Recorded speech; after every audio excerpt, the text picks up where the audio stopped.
Welcome, everybody, to another edition of Keep the Line Moving, the podcast designed to talk about leadership, life, and inspiration. I am your host, Chris Gargano. And for episode 47, our topic is this: the importance of assessing one's leadership style and why behavior is more important than personality when one is leading people. We'll talk about that connection with our guest, Liz Masen, who is the CEO, co-founder, and client director of Athletes Assessments. She co-founded this company with her husband, Bo Hansen. You will hear the company's origin story. You do not want to miss this. Let's look at Liz's background. She was the youngest ever general manager of finance for the global gas and engineering company, BOC Gases, in Australia. That's right. She's our first international guest. However, finance was not her passion. She soon then found her passion. She co-founded a company called Explore, a leadership development company for women, which grew into the leading provider of its kind within Australia. She then sold the company. We will talk about this and so much more because Liz is an entrepreneur. She is committed to helping athletes, coaches, and business people find their core and how they are coming across as leaders. The conversation begins now with Liz Masen on Keep the Line Moving. All right, Liz, tell us exactly where you're coming from so the fans and the listeners can enjoy this to the fullest. Actually, the suburb is Manly, Manly, in Brisbane. And Brisbane is hosting the 2032 Olympics. So everyone will know where Brisbane is shortly.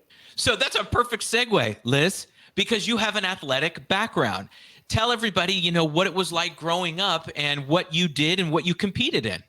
Okay, well, I was a track and field, so I was a 100-meter hurdler. But I grew up in a small town called Boona in Queensland. In a small town, when you're a kid, you have to play every sport because if you don't play, there's not enough kids to make the team. So I played every sport that there was. It was definitely ingrained in our education system back then. And then when I went to high school, I specialized in track and field. And so from that foundation and competing and you enjoyed sports, so I obviously. loved it. How did that shape you going into college? And how did that frame where you went to college and then, your competitive nature? How did that help you in college? When I finished high school, I went on to university, but the thought of continuing with athletics wasn't even a consideration, which seems crazy now. But definitely that pursuit of excellence, and it's something it's probably helped me and hindered me, that I do have definitely this continuous drive to do well. And then the hard work aspect of, hurdling is a very technical sport in that there's so much technique around getting over the hurdles as efficiently as you can. So I think that whole concept of efficiency, finding the best way to do something, the hard work, the hours and hours and hours of pursuing something definitely helped me. So I think that what sport gave me was that ability to work hard, pursue something, find a way, get knocked down, get back up, and progress from there. And that's very helpful for all of us to understand who played sports as a child, that competitive nature, the commitment, as you said. So when you started your career, what did you want to do? Was it clear to you exactly what you wanted to do, or was there an evolution into your true passion?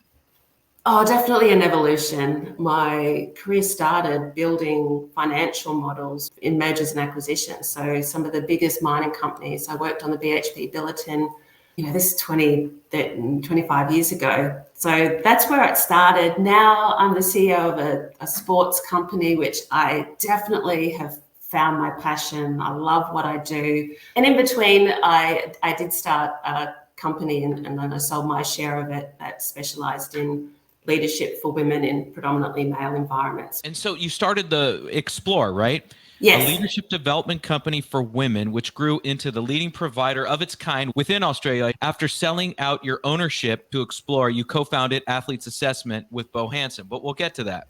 Yeah. So tell us about that company, Explore, and what was the origin of that, and why did you start it? And tell us what it was like getting all that success and eventually selling it. So coming through investment banking, and then I ended up being the general manager of finance for a company called BOC Gases. I was often pulled onto leadership programs. If I'm honest, I was probably a little bit of the token female in that, there weren't many of us and there I was. So yes, Liz will do this, Liz will do that. But I also saw definitely at BOC Gases, they genuinely wanted to do something to help the women in their organization. But I was disillusioned with working in finance. I kind of was like, okay, I'm good at this, but it's not my passion.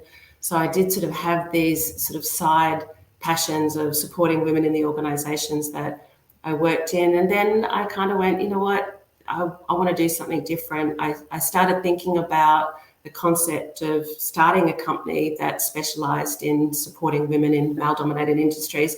My previous employers being, prime potential clients. And it was in that research of looking at who's doing this, what's happening, that I met a lady called Di Ryle, who was the then CEO of Apple Computers in Australia. And she too was on a similar journey of, how do we support women? So we lived in the same suburb in Sydney.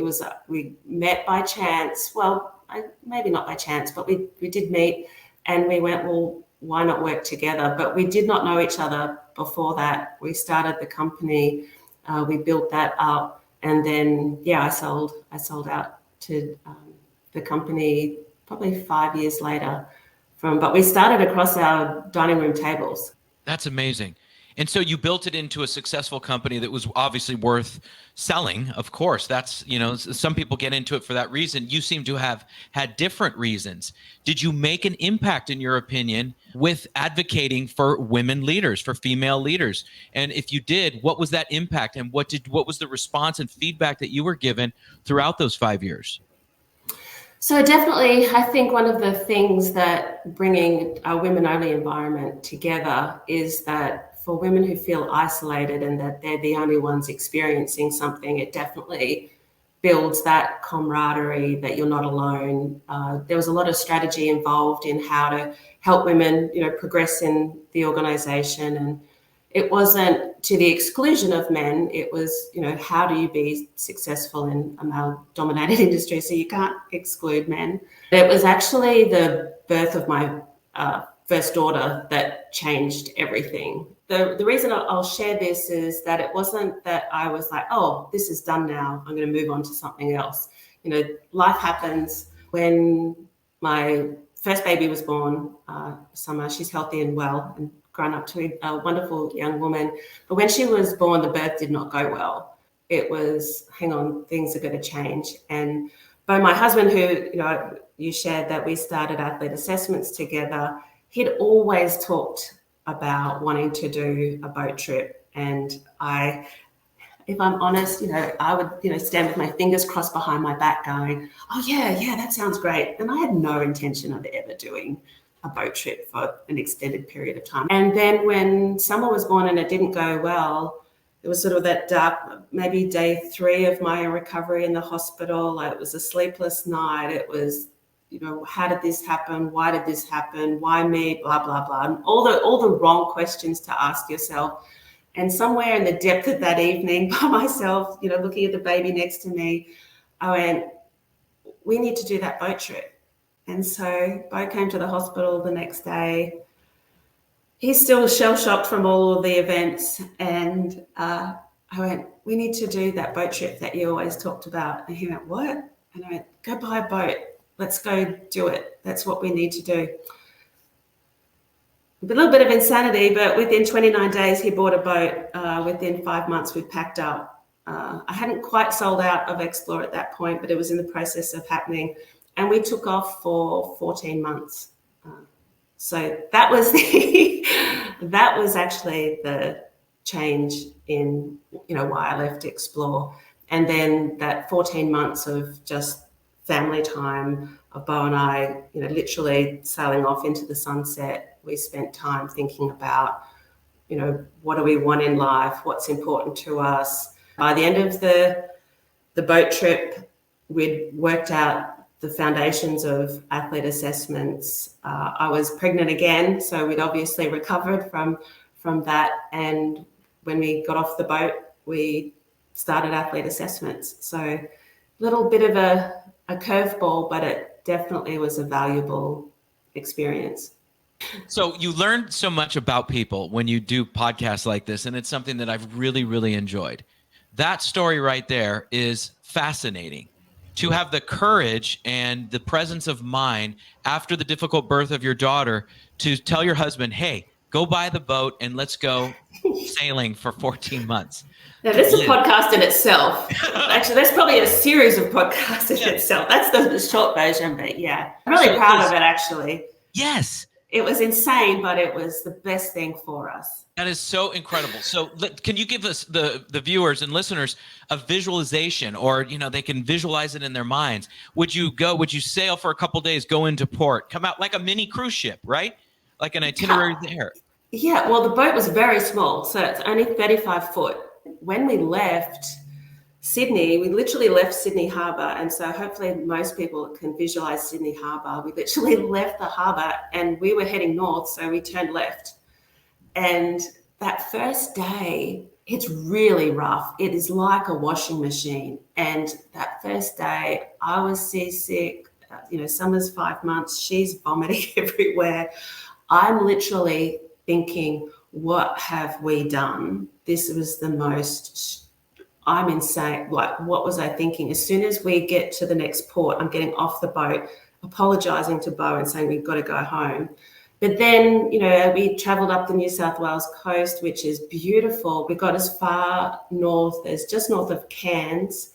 Some of the lessons out of it, after 3 months of that picturesque, beautiful lifestyle, at the 3-month mark, we realised, hang on, I don't think we'll ever retire. Purpose is a massive drive, and how important that is to have purpose, that after the 3 months of floating, we went, okay, that's when we need to work out what we want to do with ourselves. And that probably took another 9 months to work out. So that's fascinating. So you established in the first 3 months, you probably decompressed, right? And recovered. It was pretty traumatic. Sure. Yeah. Right. So you had sold the business, you were recovering, and then at the 3-month mark, you realized, okay, let's recenter and find our purpose. And that became Athletes Assessment, what you're doing now. So that's a considerable amount of time, 16 years or so, roughly, if I'm doing my math right. Yeah. Tell me the process. Well, I think then that's what the luxury of that time was that it wasn't a forced, okay, let's set the plan, let's write it, let's do this. It evolved. So right. We thought about things, we had lots of conversations, talked, focused on what was important to us. And Beau had, so he was a rower in the Australian team, had been to 4 Olympics. He'd won 3 bronze medals, had achieved success in his rowing career, and had phenomenal coaches. So he was really blessed that, Tim McLaren, the coach that he rode with the last Olympics, number of Olympics, and was massively influential on our business, actually, is that we realized that not every athlete had that experience. So that was probably one of the key things that he'd taken away in meeting other athletes who hadn't had the benefit of phenomenal coaches that he had, that his experience wasn't what other people had experienced. And that relationship piece is just so critically important. As a rower, that's not a financial decision to pursue a sport like rowing. So he had a corporate career while he still rowed, doing leadership training, communication, team building, but all on the corporate side.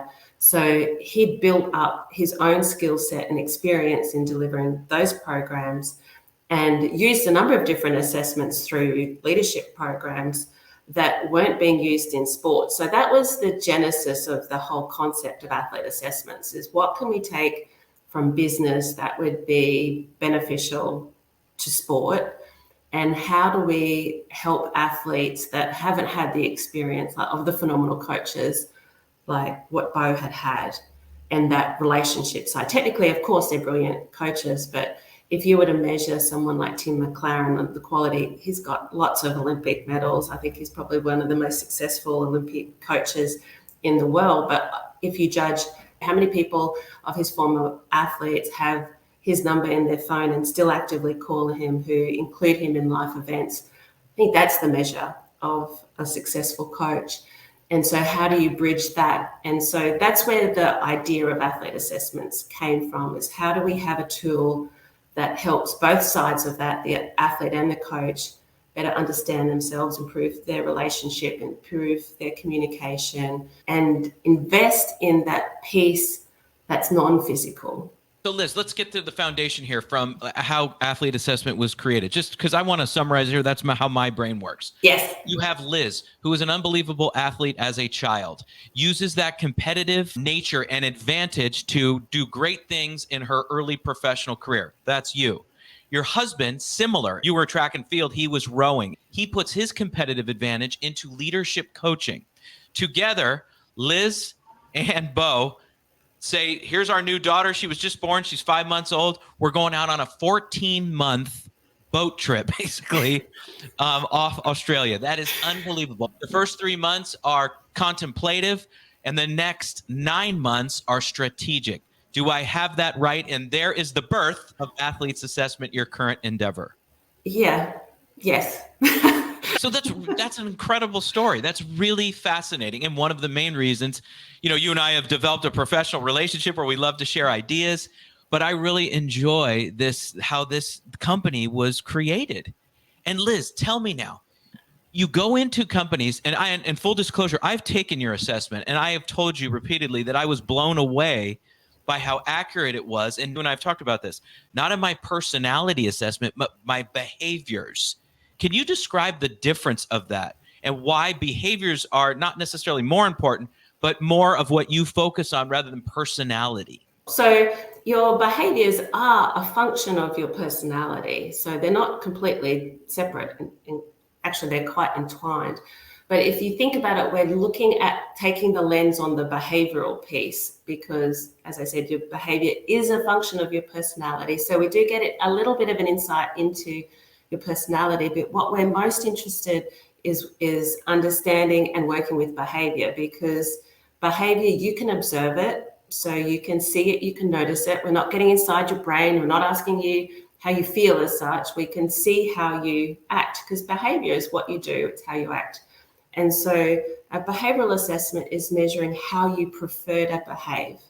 What is your go-to responses, actions? And that gives us an insight into understanding you. But the benefit of behavior is that it's highly flexible. So while I can understand my behavioral style, I get it. Yeah, I'm more likely to do this and that. In conflict, I'm more likely to do this and that. When I communicate, I'm more likely to do this and that. Then I can understand that. But if that's not working, I can actually choose to do something else. I can behave differently. And that's for us what's most critical, is from a coaching perspective, I can understand how I prefer to coach. But I can use this to go, hang on, that's not going to be effective with this athlete. So I might need to adapt how I communicate with them so it resonates better for them. But I'm not changing who I am. So it's, personality is much more fixed. Behavior has that flexibility component. The assessments we use are really just a tool in that. And what I am most passionate about is they are a tool to help with that, but it's all of this other piece that we work on that is most valuable. So it's the conversations that we have about better understanding you and helping you play to your strengths and matching how you can do a role or what that role is and what comes naturally, or where do you need to adapt and how can I support you with that? Or if you and I are to work together, this is how I like to work, how do you like to work, and finding, well, how can we work best together? That there's no right or wrong, that it's what's going to be most effective. I'm going to put you on the hot seat here. What are the 3 main hangups of people-to-people communication from all the information that has been given to you through these assessments?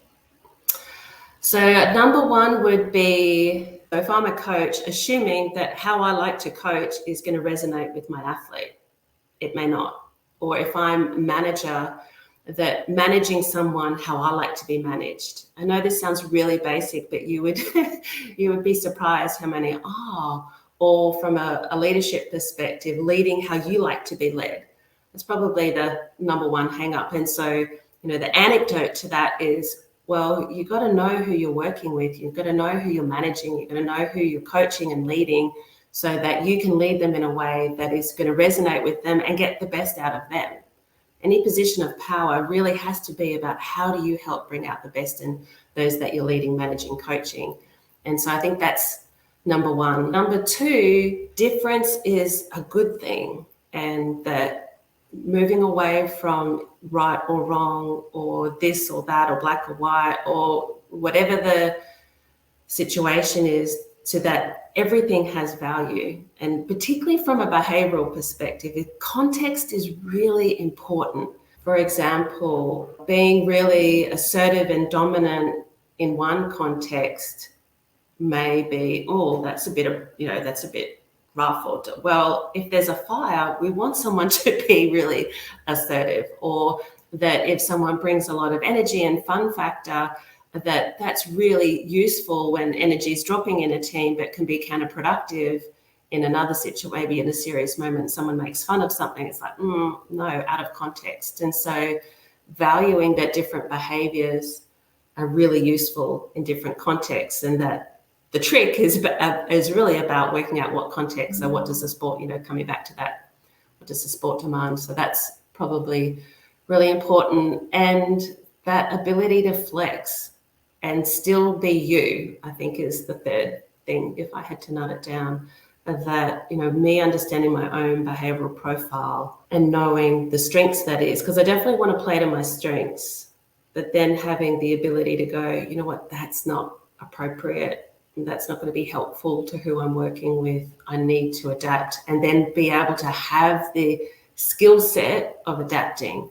And so when I get asked, well, how do you get better at adapting?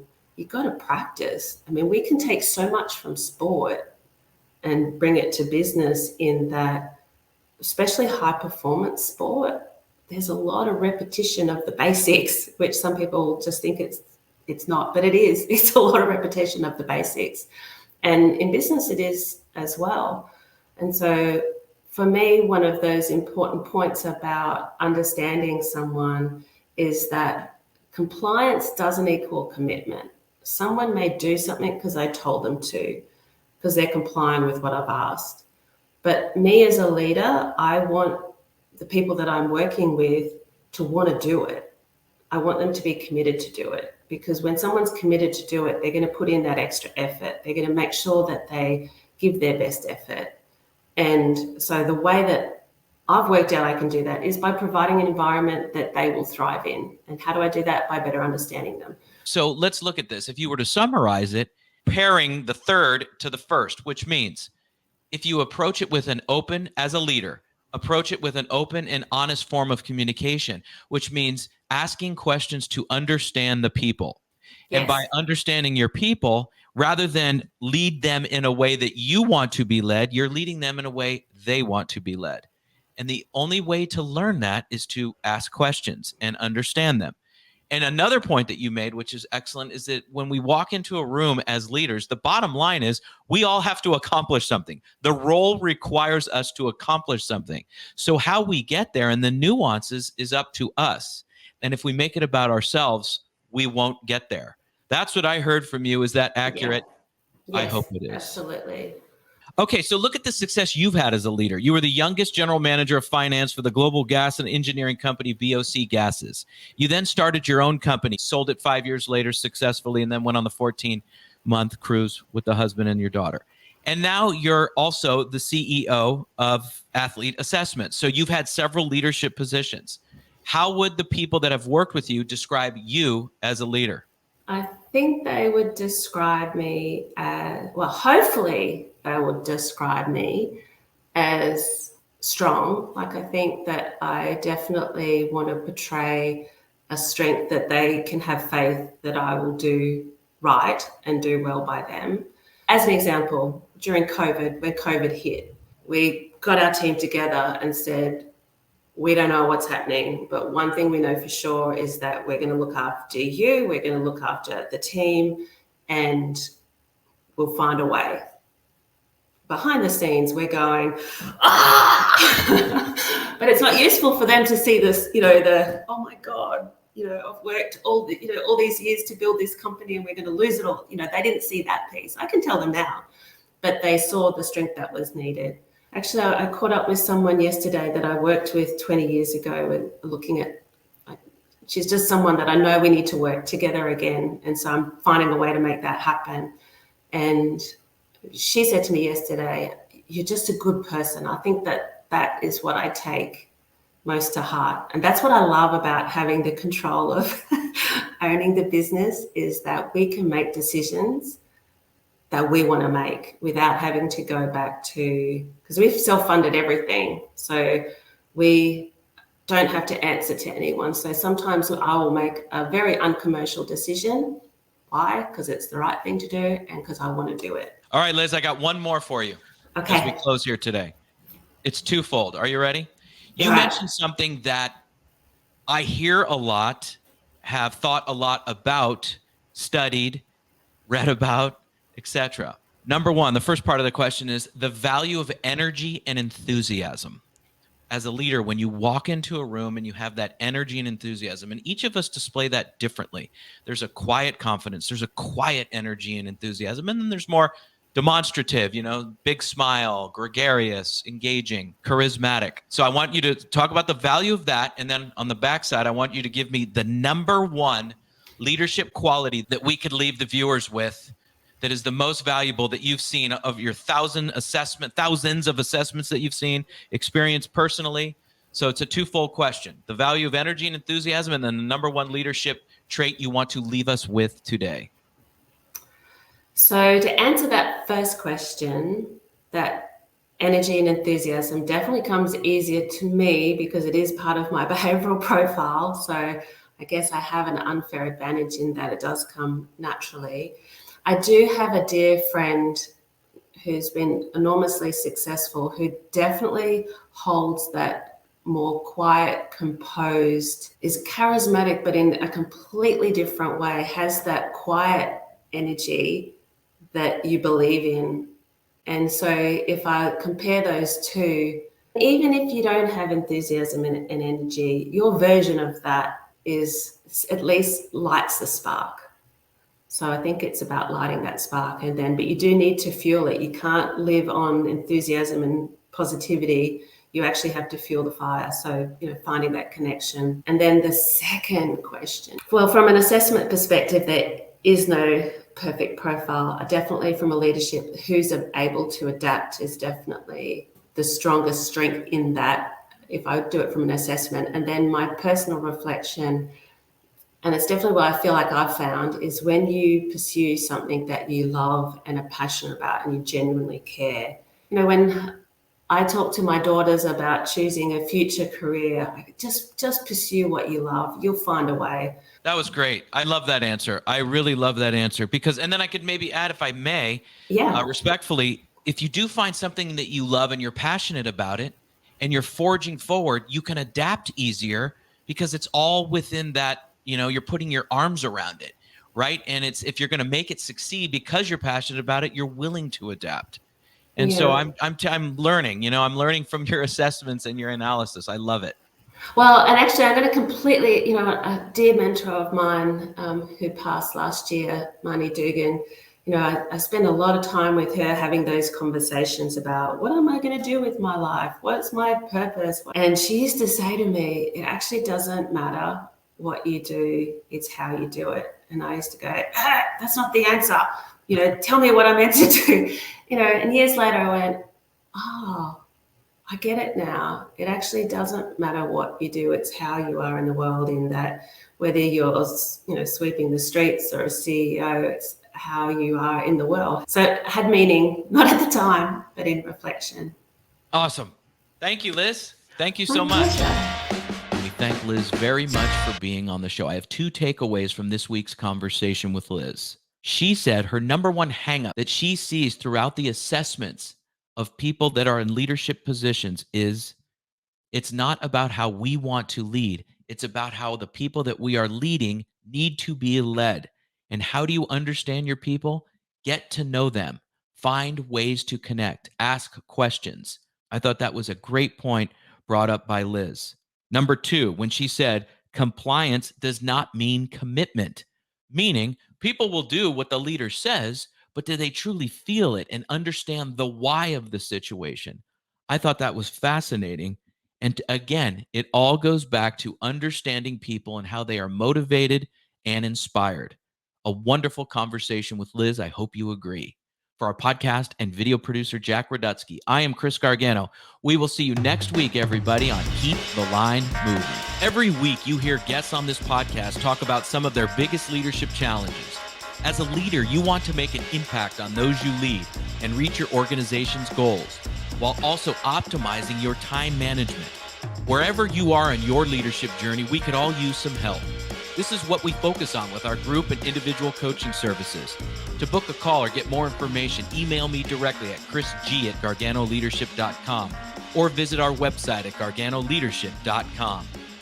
For our podcast and video producer, Jack Radutsky, and our marketing coordinator, Savin Narwal, have a great week, everybody.